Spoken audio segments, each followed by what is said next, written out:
Uncluttered and Unfiltered is supported by Hearts for Minds. Looking to cut back on alcohol? Dry July is the perfect opportunity to reduce or entirely remove alcohol and experience improved sleep, lower stress, and a mental health boost. This Dry July, prioritize your well-being with Hearts for Minds Mocktails with Meaning free ebook featuring delicious mocktails from top restaurant mixologists. Discover a world of non-alcoholic options for home, poolside, or dining out. Join the movement. Raise a glass to mental wellness and support Hearts for Minds. Find the Mocktails with Meaning ebook at heartsforminds.org.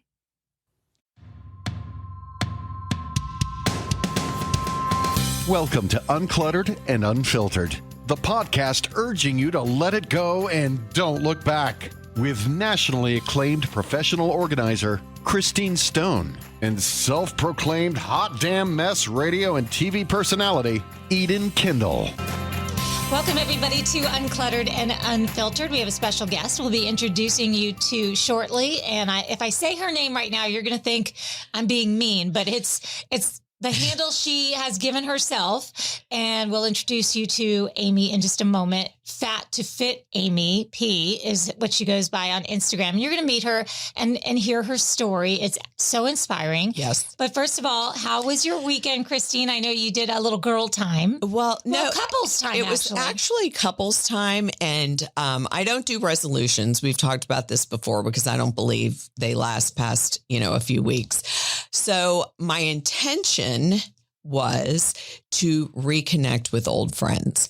And so we went and met two other couples that we haven't seen in probably 20 years. Nice. And had the absolute best time. So you went out of town for this. You went to the Panhandle. Yes. And it was so relaxing and fun catching up. And it was like, no time had passed. So I highly recommend if you have any intentions, maybe trying at least one thing. I'm just so glad I actually finally did it. We had been talking about this for years and finally did it. So well worth it. Great seeing old friends and, but back and ready to talk about quite a few things. We have a lot to talk about. And one thing I am going to mention, while I was off having cocktails, you were running a race and came in second, which to me, I'd be embarrassing the first place person because I'd be running around going, I came in second. But anyway, I admire you. Well, I think that's amazing. Thank you. It's an bravo. Age group second. So we're not talking about me out there beating all of the other women in this. I beat the women in the fit. I came in second. I didn't beat the whole way. I came in second place in my age group, which is 55 to 59. 55 to 59 is the age group I'm in. So at the tender age of 57, I like to say I beat some 55-year-olds. Right. Yeah. It was a half marathon. There was also a marathon, and it's a local race that is actually nationally acclaimed. It's a marathon for breast cancer, the cure, the awareness, the whole deal. And it's a very inspiring and exciting event. So I was really happy to once again participate in that. And that just tells you what you do on the weekends and what I'm doing. Very different, very different weekends, but that's okay. That's what makes this the most the most fun. One thing I came across before we bring Amy on, I wanted to share this with you because I love it so much. An article I read today, and I found out that you also saw this, that folks in their 20s have decided that the hot new bedtime is 9 p.m. and they call it old person's bedtime. Old person's bedtime, 9 p.m. They're starting to recognize that sleep actually makes you feel better. Wow, what a concept. I wonder what other things that we have been saying and beating our drum to that they're going to pick up. I went to bed last night at 9:00. So I have to say I've known this little secret for a very, very long time. And I think sleep helps your body recuperate. Whether you've been traveling, whether you're sick, whether you work out, whatever it is, sleep helps your body go into a different phase so you can just relax, catch up on your sleep, and you feel so much better the next morning. There are so many problems that seem so earth-shattering the night before a good night's sleep. And then the next day, everything sorts itself out, or you are better prepared to sort it out. So I think that it's great that they are learning. They're learning our old people's secrets. Yes, exactly. We'll allow it. We'll allow it. Let's bring in our guest right now. You've actually heard her voice on our podcast before when she called in with a story.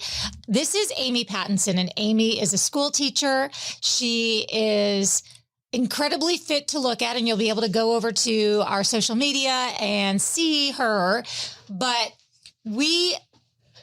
it's funny when someone says to you, oh, call me Fat to Fit Amy P. That's my Instagram name. The first thing you think is, I can't refer to you as fat. How can I possibly do that? So welcome to Uncluttered and Unfiltered, Amy. Thank you so much. Thanks for having me. We're happy to have you. And you've been listening for a long time, and we appreciate you for that. You called in one day. We asked the question, what is something that you had done in your 50s that you really never thought you would do? And you said that you lost how much weight? I lost 70 pounds. 70 pounds. Yeah. And got in the best shape of my life. And I just never would have expected it. So why is it okay for you to call yourself Fat to Fit Amy? Because I think that there are some words that are supposed to be trigger. We talk about this all the time, like what we're allowed to say anymore. Yeah. I think it's important for me to, well, first of all, what I ended up doing when I was 70 pounds heavier was I needed to lose fat. There's a difference between losing weight and losing fat. And the problem with chronic disease and going in as you get older and everything is that you have fat. And so if you're overweight, you need to get rid of fat. And I think growing up as a child, I grew up in a house that everyone was pretty much overweight and we just didn't eat well, but we weren't allowed to say the word fat, which I think just bred into a denial. Like when you're really heavy, you can blame it on your age. You can blame it on your hormones. You can blame it on everything and deny what it really is. And for me to get healthy, I had to take some responsibility in accepting that I was the reason that I was 70 pounds overweight. And I had to call it what it is. I refuse to now live in a pretend world. I'm very authentic about it. I'm not ashamed of it. Fat is actually something that protects your body. It takes all the excess stuff that we put into our bodies, the toxins and everything, and it stores it away from your organs. So fat is been vilified, but ultimately your body is creating a safe haven for you to not destroy your organs with the fat, but the excess is going to do damage long term. So I just call it what it is, and that is what it is. So I don't make any apologies for that either. So when I was fat, I had a life as Fat Amy for years, 15 years, and now I refer to myself as Fit Amy, which I'm equally as proud of. But I don't want to forget Fat Amy. I don't want to forget where I was because I'm not going back there. Okay. Gosh, I love this. So fascinating. And that's going to get to a question that I know Christine has, which is about sustainability. But let's talk first about what this conversation is not going to be. And it is not going to be to shame anybody. It is not going to be to make anyone feel like they have to go out and start deadlifting hundreds of pounds. Correct. Or for sure, because we know I'm not doing that. Right. So we want everyone to understand that what we're doing here is we're taking something that is an important health aspect and explaining it in ways that everybody, no matter where you are, you can at least get something from this conversation. So as I mentioned, if somebody were to see you right now, you've got these lovely rounded shoulders, gorgeous arms, chiseled. Thank you. And that is from very hard work, but it's the overall health benefits that you strive for when you say we should be doing what? Eating a certain way, exercising a certain way. Yes. So how does it happen? Well, and I will say that when I started this journey, I really did. Especially women in their 50s we're so brainwashed by diet culture. We've been on all the diets. We've tried them all, and they're all based on calorie restriction. And ultimately that just doesn't work. But we're all manipulated. You go on a diet to lose weight, and we've all done it successfully because you've restricted your calories. But then you come off the diet and you've changed no habits, and you haven't improved anything over the quality of food that you're eating and things like that. So ultimately you gain it back. And I did that for years. And I was just tired of being on the yo-yo. I was so tired of not liking myself physically, not liking looking in the mirror, and not feeling good. I had plantar fasciitis. I had restless leg. I was definitely pre-diabetes. and I had the tingling in my feet. Like everything was very uncomfortable. It was even uncomfortable just to get dressed for work. And I'm feeling all this at like 48. And I'm like, wow, this cannot be how this second half of my life rides out. So, I think that so ultimately I just wanted to lose the weight so I could feel good about myself. I had no idea I would put on the muscle that I did or get the definition that I did. I didn't know that part of it was going to be part of the process. And I didn't know I would feel as good as I do. Like I feel like it used to bother me my age when I would turn a year older. And now I just turned 53. In January, it didn't even faze me. And that was like just an amazing feeling. So really it's all about feeling good. It's about caring about your body. It's about caring about what you put in your body so that you can live the healthiest version of your life for the rest of your life, and there's nothing to go back. If you can change your lifestyle, as far as giving up processed foods, that's really the key to it, is giving up the processed foods, which the food industry honestly makes us addicted to. But ultimately you have to come to terms with that and you have to decide, I got to beat this. So I'm going to play the devil's advocate a little bit here. So with the drugs like Ozempic and Wegovy and all these, drugs. So what is it? How is it different if someone says, well, I want to do that to kickstart it, or let me get skinny first and then I'll do that. Oh, there's Eden in her phone. Alarms. I always have an alarm set for something. I wonder what it was. I wonder where I'm supposed to be right now, but I wouldn't want to be anywhere but here. But that's a great question though, because it is so in the public eye right now. And available. And available. Yes. And it is the trend. And what saddens me about it is that Ozempic absolutely works. It will let you lose weight very quickly. It is a profound appetite suppressant. However, you're going to lose muscle. You're going to lose muscle faster than you're going to lose fat. I've seen that a lot too. And that's damaging, especially for women over their 50s, where we naturally lose 1 to 3% of our muscle mass when we're not using it. So if you're just an idle, not very active, you're usually losing 1 to 3% of your muscle mass every year. So what Ozempic does in the semaglutide other brands is it destroys your muscles. It breaks your muscle down. And so, you're going to get smaller and the scale is going to say what you want to say and your clothes are going to get fit better, but you're going to lose what foundationally makes up your body. And that's why, I don't know if you've heard about the Ozempic face. And Ozempic butt. Yeah. And that to me would turn me off because my butt's already gone way down south. What's Ozempic face though? You lose your fat. You're losing the muscle tone in your face. So you're just kind of left with like this sagging fat, and you actually can become fatter on the inside. You may not look fatter, but you're losing so much more muscle than fat that your proportions or your percentages of fat to your muscle to your fat percentages are off, and you're actually inside fatter.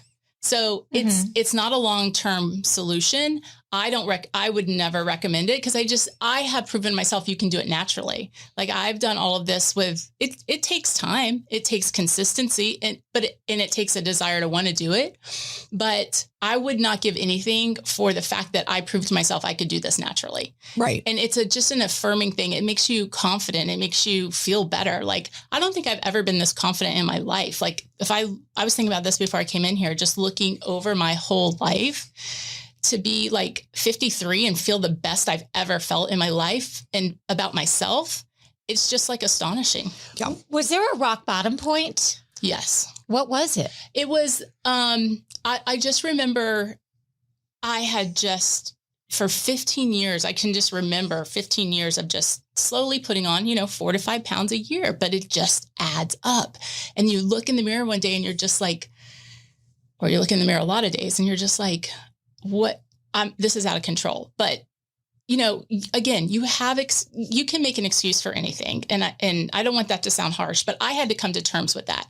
But my mother was sick. I took care of her. I have a special needs brother that came to live with me after she passed. And all of those things I could say, that's why I was eating fast food, and that's why I was eating on the run and all of that. And you were under stress. Under stress. And I can blame all those things, but ultimately I still made those choices. And that's the hard part. That's the part you have to face. But once I did that, which I did probably 6 months into my program, after I lost 40 pounds, I started really going, okay, it's time to really figure out why you put on all that weight, you know? And so I had to become really responsible and take radical responsibility for where I was at.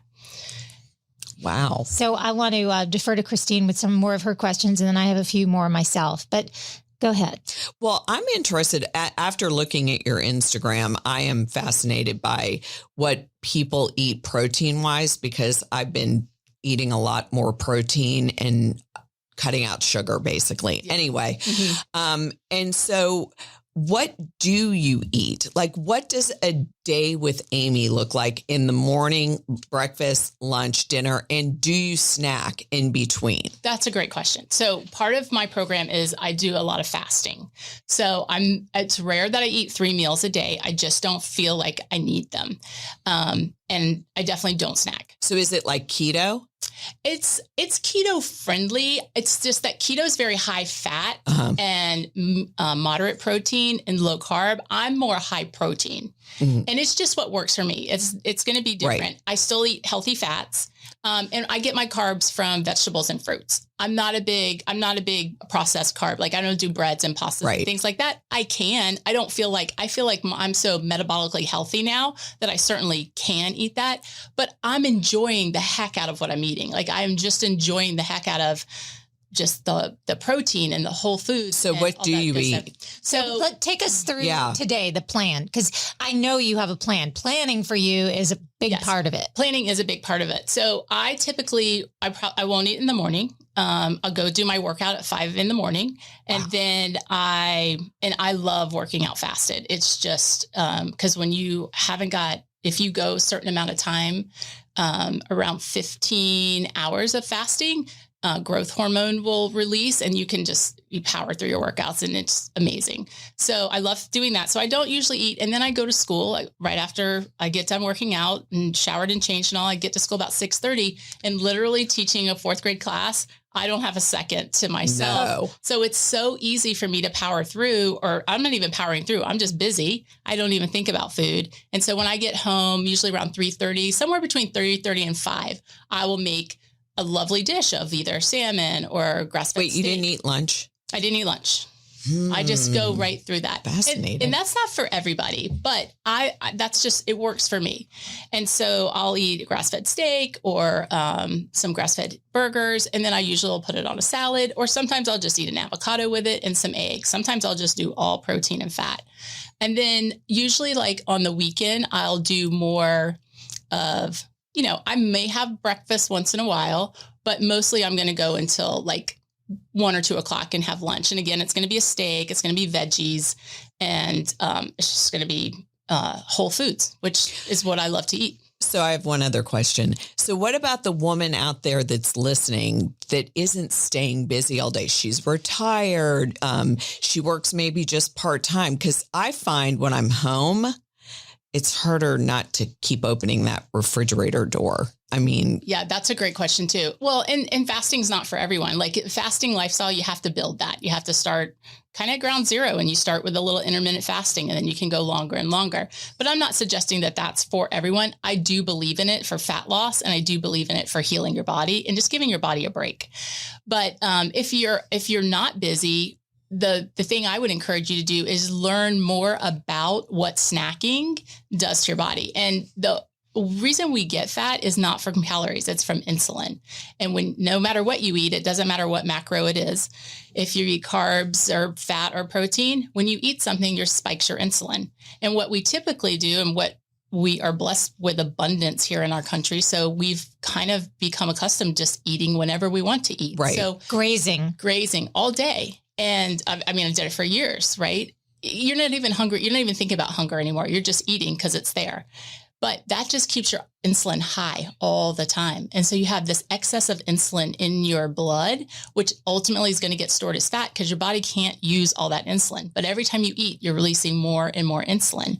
And so that's why you end up with a fat problem.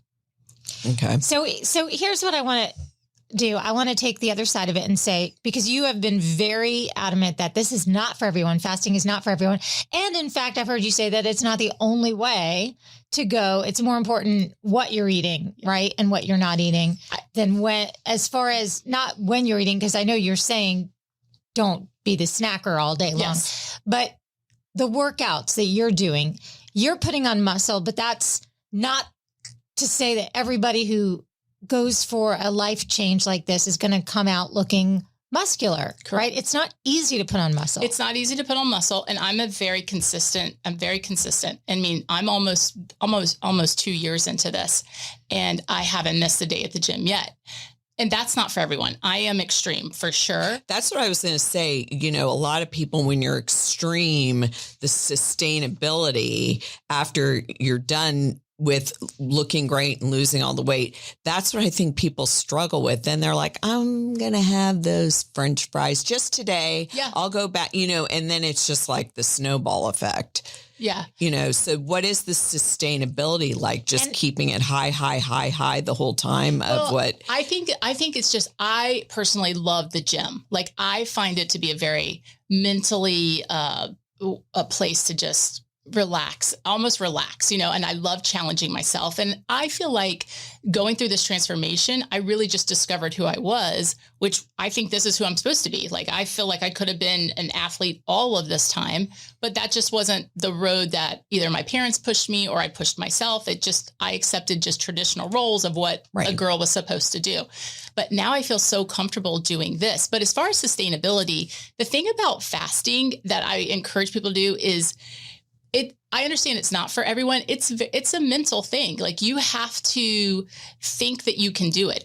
When I called my coach and signed up for this, the first thing I told him was, I'm a lost cause. I'm addicted to food, and I don't think you can help me, but I am tired of feeling this way.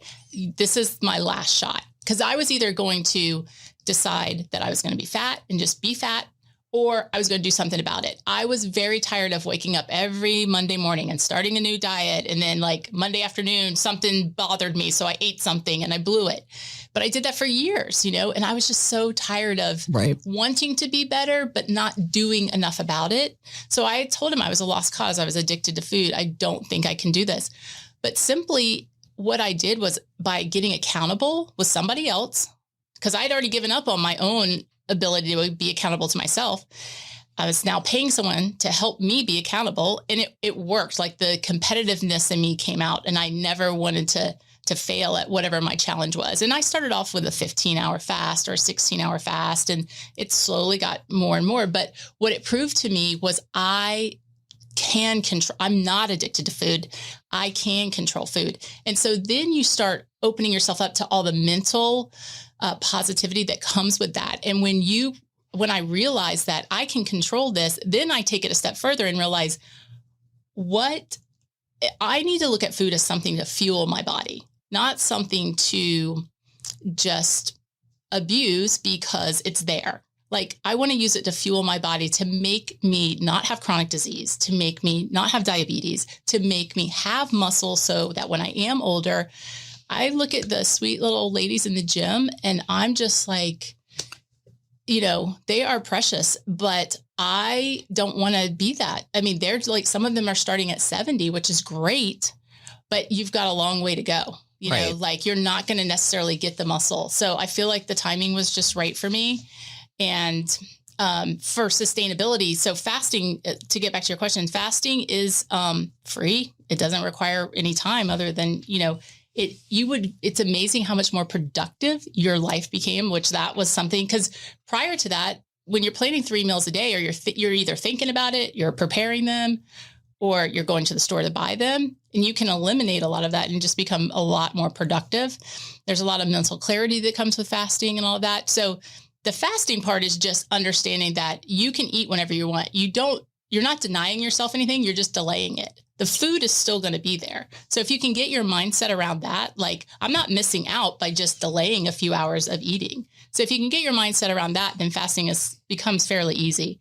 And then this food choices, we don't ask you to restrict. We don't want you to restrict anything. If you want to eat sugar and carbs, you can, but you have to understand that there's a consequence to that.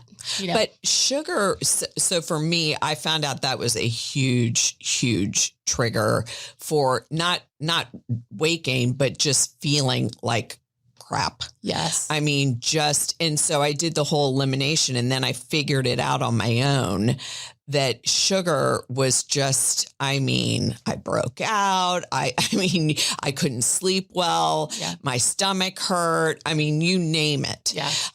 So I think sugar is a big problem for a lot of people because you like ice cream, you know, and the holidays come around and it's your birthday and, you know, high sugar drinks, you know, alcoholic drinks. And it was hard, but when you start to feel better, like you said, it means everything.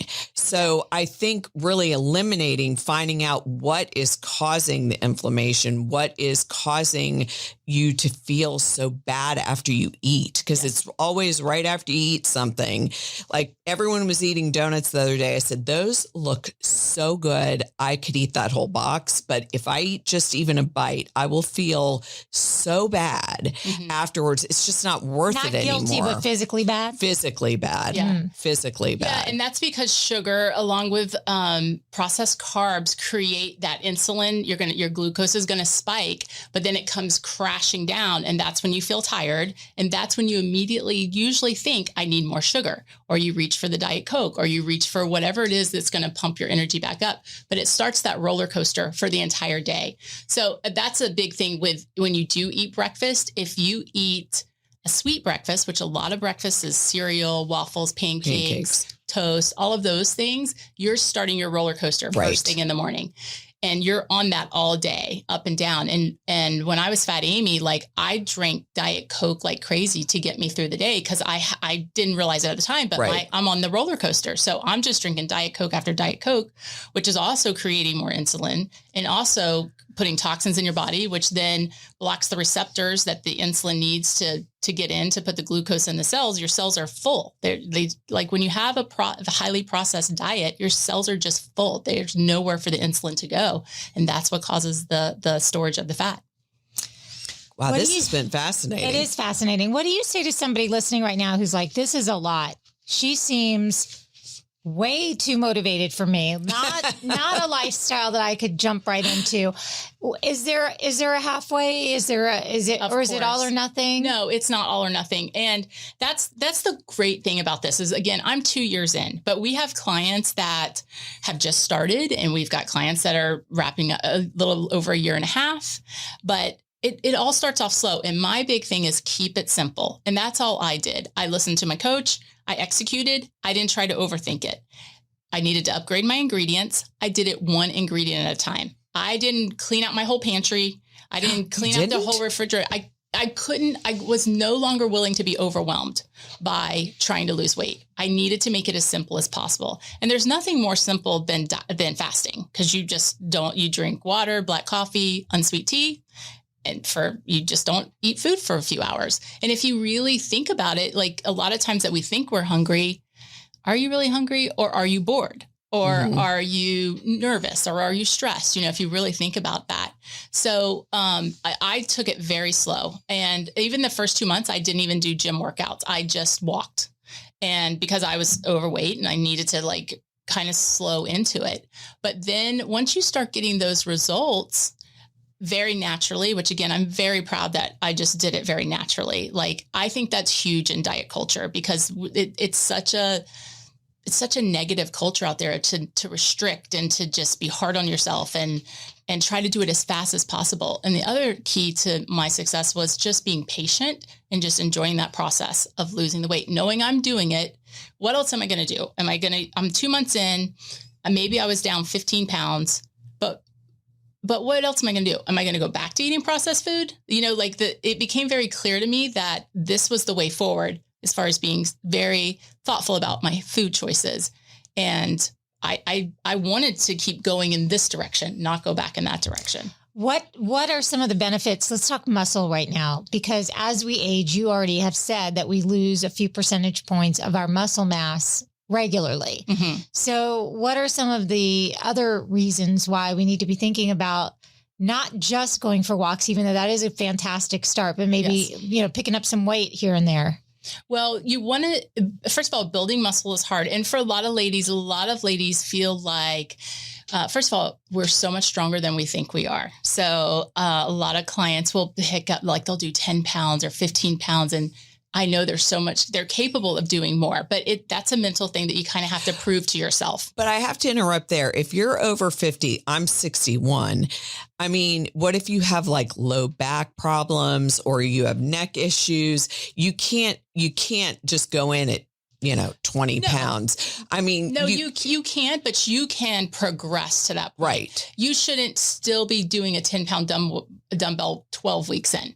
If you're not feeling a burn, that tells you, something. You only are going to build muscle if you tear it down, break it down. And you have to, if you're not feeling a burn and rep 12 is just as easy as rep 1, you're really not doing anything. It's good that you're moving. I wouldn't say that it's not valuable in some aspects, but as far as like putting on muscle, you're not going to get there unless you overload the muscle. So one thing I do want to say, this is an excellent time to say this. You should be checking with your physician before you're doing any of this. You should be exercising with somebody who is a trainer or a professional that can tell you if you're doing it correctly, right? Who can limit you or encourage you depending on, where you are physically. So we're not suggesting anybody just jump right into any of this. This is just knowledge. This is what Amy did. Yes. This is Amy. This is Amy's story, what Amy did. Yeah. And we're not doctors here. Right. Yeah. Not one of us is a doctor. But I mean, we can look at Amy. We can see Amy has a 70-pound weight loss. She looks better. She feels better. She's more confident moving forward. Yes. You can learn more about her on her Instagram at Fat to Fit Amy P. Yes. And you can make these decisions by yourself. You're an adult. Right. But this is one more opportunity to learn how somebody has made changes in their life. At over 50, which is really important. I mean, it's never too late. That's what we say. Right, that's what we're learning. It's never, ever too late to start 100%. Losing weight, working out, even if it is small, like walking and lifting 10-pound weights. Yes. You're doing something. You're doing something. And my whole thing is also for the ladies out there that are over 50, if you don't, again, I didn't know I would end up looking like this. This is a product of getting very lean and losing a lot of body fat. That we all have this muscle. You can see it on me because I have leaned out, but you still have the muscle. So anytime you're lifting weights, you're preserving that muscle. So anything is better than nothing. For sure. There you go. Yeah, definitely. So if you're going to take anything away from this, here are some of the things you could take away from this. You can meet and learn about Amy on her Instagram, Fat to Fit Amy P. And you can make decisions on your own because you're a grown-up and you have access to knowledge, whether it's through your physician, your personal trainer, the internet is a source. It's certainly not the source, the only source. But what we love is hearing stories like yours, Amy, because what you do represent is that we still can completely have a 180 in our life. We can have a second 100%. Act. We can do different things than we've ever done. And there's a whole other aspect to this too. And I know you talk about this on your Instagram that you had to take, and we don't have time, unfortunately, in this episode, but you had to kind of get your friends on board and your family on board. And you say to them, you don't have to do these things, but you have to accept that this is my new reality. Right. And that's not easy. No, you're in your 50s. Yeah. Families don't like change. They do not want change. Yes. So Amy, thank you for coming to see us and share. Absolutely delightful. Thank you so much. I appreciate you both so much. I mean, and you care so deeply. It's clear that people find their health. Find their health. And again, you don't have to look like me. You don't have to lose 70 pounds. But if you have excess fat that you want, and you just want to be a healthier person, like you said, in the second act of our lives, like let's write it out as healthily as we can. So that I told someone the other day, I am no longer living. Like I'm actually alive. Like ooh, I love that. I am just doing things I never would have thought I would do, but it's because I feel so good. And I'm proving to myself that I'm capable and I'm not going to let my age define what I can and can't do. So this is a good time for us to say, because we do have to close the show, but so now you know where to find Amy, and we'll put that in our show notes. Of course, we would love it if you would share our podcast with one friend. Just one. We find that that's an easier ask than to say all the other things like, subscribe, blah, blah, blah, blah, blah, blah. Just share with one friend. That's the most you can do. Join our ladies only group, Uncluttered and Unfiltered, ladies only on Facebook. We read everything. Read every single thing on there. And in the meantime, what we love to say to you right now is whether it's just your mindset or snacking or 70 pounds, you can let it go. And don't look back.